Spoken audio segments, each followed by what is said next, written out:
The fourth generation Ford Focus puts its maker right back into contention in the family hatchback segment, with smarter looks, much improved interior quality and extra technology.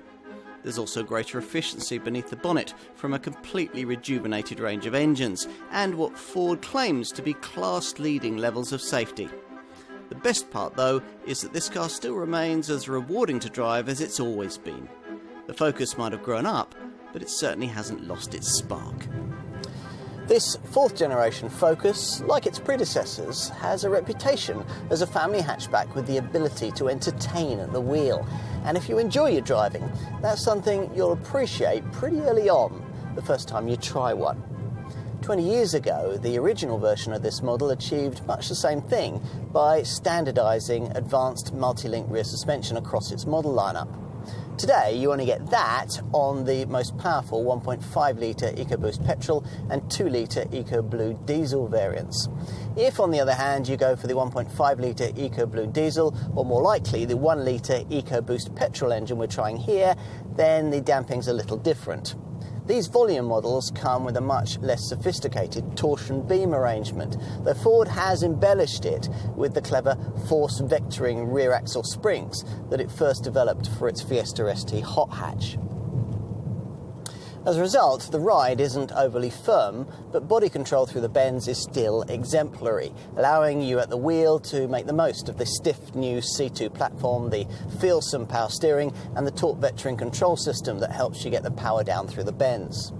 It all combines to create a car that really can still reward at the wheel, even in its most affordable forms. There's still nothing else in this segment that feels quite the same.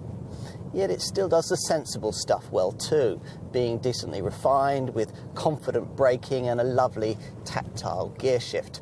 Efficiency is up to scratch, even if you select one of the mainstream petrol engines, all of which are 3 cylinders in size. Most tend to go for the 1-litre unit we're trying here, offered with either 85, 100 or 125 PS. The latter option, which is what I'm driving now, manages 58.9 miles to the gallon on the combined cycle and 108 grams per kilometre of CO2.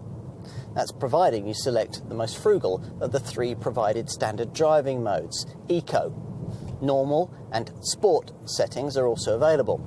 The quicker power plants can be ordered with the option of Ford's latest 8-speed auto gearbox, which adapts to your driving style.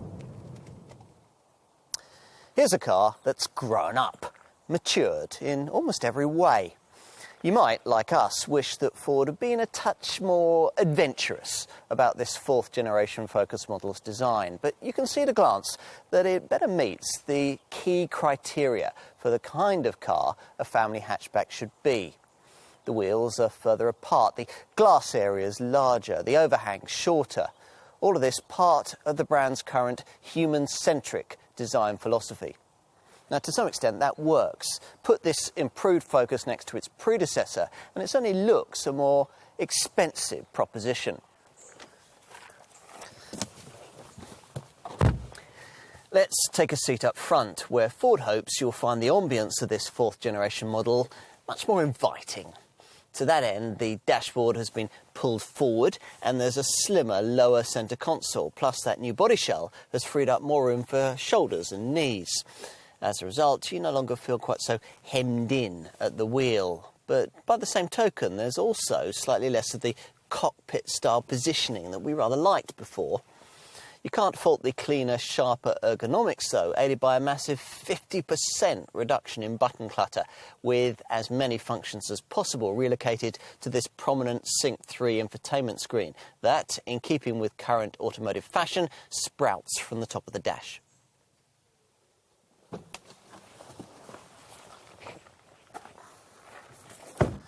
All of which is interesting, but perhaps not quite so fundamentally significant as the changes which have taken place further back in this fourth generation model. The space on offer here certainly doesn't redefine what the family hatchback segment can offer, but it does at least now typify it. In a Focus, backseat folk are, at last, now treated much as they would be in a rival Golf, thanks to 56mm more knee clearance, 78mm more legroom, and 60mm more shoulder room.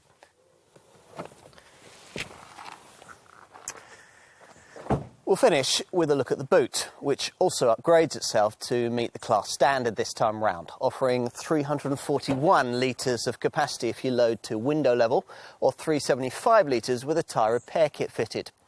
Now, a typically specified estate model fitted with a mini spare offers up to 575 litres. Fold down the 60-40 split folding rear backrest, and between 1,250 and 1,320 litres of space can be freed up in this hatch model, depending on the size of spare wheel you decide upon. An estate fitted with a mini spare will give you up to 1,620 litres. Has any car had more of an impact on modern era motoring than the Ford Focus? Other manufacturers can better this car in some regards, but they still can't make their family hatchback contenders drive like a Focus.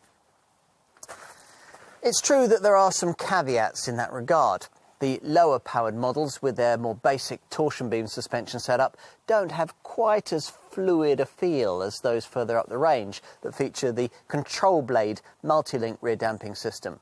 Even in its most basic form, though, this Focus remains an entertainer at heart, a car you'll feel at one with thanks to its progressive body control and steering precision. As a result, it's still a default pick amongst family hatchbacks if you like your driving. But not everyone does. Many family hatchback folk are buying a car of this kind simply because it ticks the right boxes for safety, practicality and running costs. And I've a suspicion that it's these people who'll have their perceptions most changed by this much improved Mark IV model. They may, like us, wonder why it couldn't have been just a touch more visually interesting and wish for a slightly more classy cabin. But they'll certainly like the responsively frugal new generation engines, the higher safety standards, the improved quality, and the fact that at long last there's decent rear passenger and luggage space. In short, if you can afford the asking prices, you'll find that here's a family hatchback that now has its priorities right. A car that's grown up, but one that still knows how to enjoy itself. Smarter and more sensible, it is, more than ever, number one for a reason.